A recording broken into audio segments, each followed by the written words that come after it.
I'm with Brian O'Leary from Magellan Media Consulting Partners, and you've been doing some research on ebook piracy, right? That's correct. Okay. So you've been tracking pirated books from O'Reilly publishers. Yeah, about a year ago we started looking at the 2008 front list for O'Reilly and looking at the first instance when content would be seeded, uploaded to a torrent site, as well as how many downloads or leeches it would obtain in a short period of time. And then we looked at the actual paid sales 4 weeks before and 4 weeks after the instance of the first seeds appearing.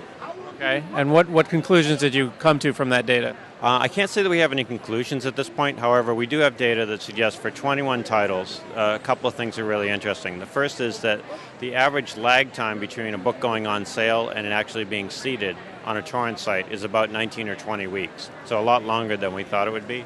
The second is that, on average, the sales for those titles seem to increase, if only slightly, in the period following the actual seeding. It seems that, at least for this batch of O'Reilly titles, that the presence of content on a torrent site either increases interest, awareness, or willingness to buy paid content.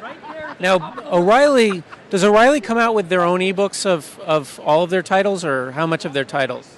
They actually produce all of their titles at this point in digital bundles, and their e-bundles are typically a Kindle, a PDF, and an EPUB format. And so, did you notice that the books that were going on these BitTorrent sites were the copies from those bundles, or were they scanned-in copies that people had made themselves? Typically, they look like they're the ones that you could get from Safari, their service, so they're the EPUB formats. There are some exceptions, but generally it's not scanned-in copies. It's a digital file that's been uploaded, an original digital file that's been uploaded. And now, do you think, because O'Reilly is a technical book publisher, have you found, or do you think that there's some differences if there were fiction titles as opposed to nonfiction titles? Absolutely. I think there will be big differences, not just between fiction and, for example, in this case, software or technical publishing, but even between different types of fiction. And one of the things that we've been trying to do in this study is get different publishers to participate.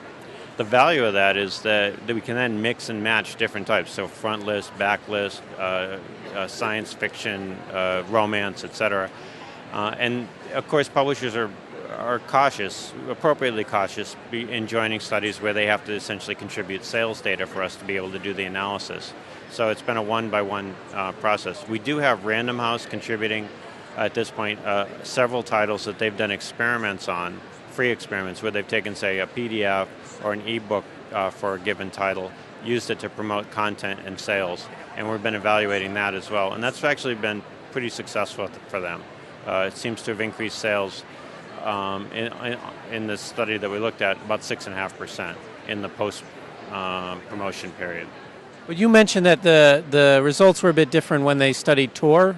Correct. That's not my study itself. It's when we were talking earlier, John Hilton, who's a doctoral student at Brigham Young University, independent of Random House, took several tests that they had done, not the ones that we had done, but more recently ones that they announced in March, and used book scan data to evaluate the paid sales 8 weeks prior and 8 weeks after.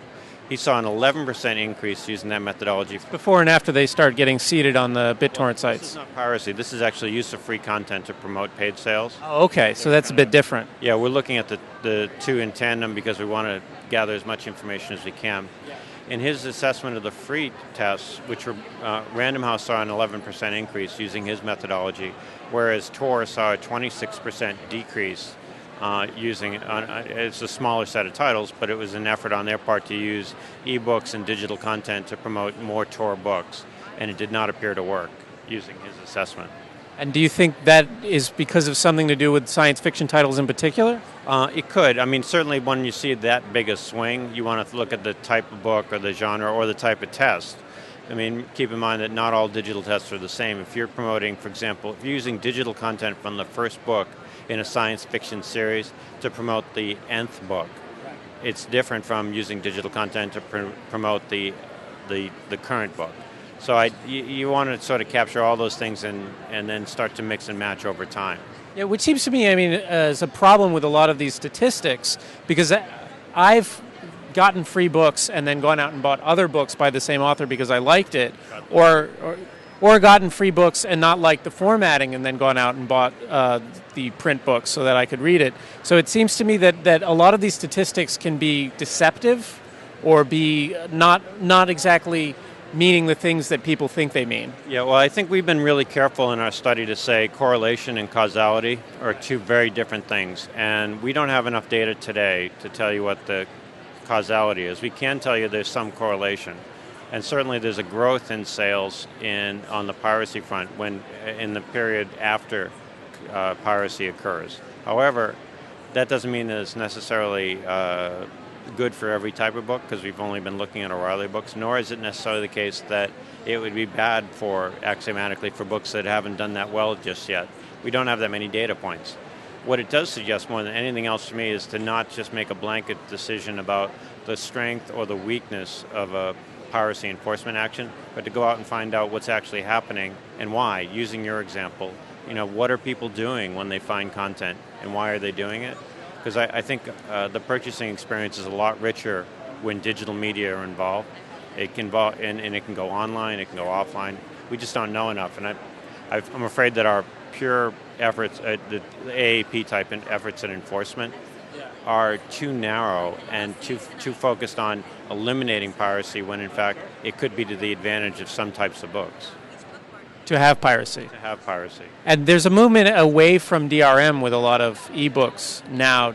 What effect do you think that'll have on piracy and book sales? Well, generally, I think DRM is not that. If you're good enough to be able to operate and put content on a pirate site, you can probably disable most DRM technologies. The things that would make DRM effectively bulletproof in a content sense are so onerous that you wouldn't want to do it to the book reading public. So I think in practice, the stuff that's getting uploaded has already been stripped of its DRM, and it's not that hard. However, I also think it provides a false sense of security. If we can't get people to value content for what it is, people have been using free content to promote paid content for a long, long time. Galleys and ARCs are free content that are widely distributed. I mean, you look around us, how many free books are there at Book Expo? Not as many as I thought, but seems to be the economy it seems that there are fewer galleries here than there were in previous BEAs. But I digress. Yeah, no, but that's a valid point. I mean, the trend is to be more focused. But I think if you view digital content as a component of a marketing plan, and pirated content as perhaps something that's benefiting a marketing plan, then you start to think of it in a different light. It doesn't mean that much as you wouldn't produce 20,000 galleys for an author that's going to sell copies anyway, you wouldn't necessarily just willy-nilly distribute pirated content everywhere, but it does guide you to say, where could it be useful and when do we really want to push hard to enforce? And I don't have the data that draws conclusions right now, but I do know that we're collecting it as fast and as broadly as we can to give publishers a better sense of what makes good marketing. We're using digital content. Well, thank you very much. It's been a pleasure.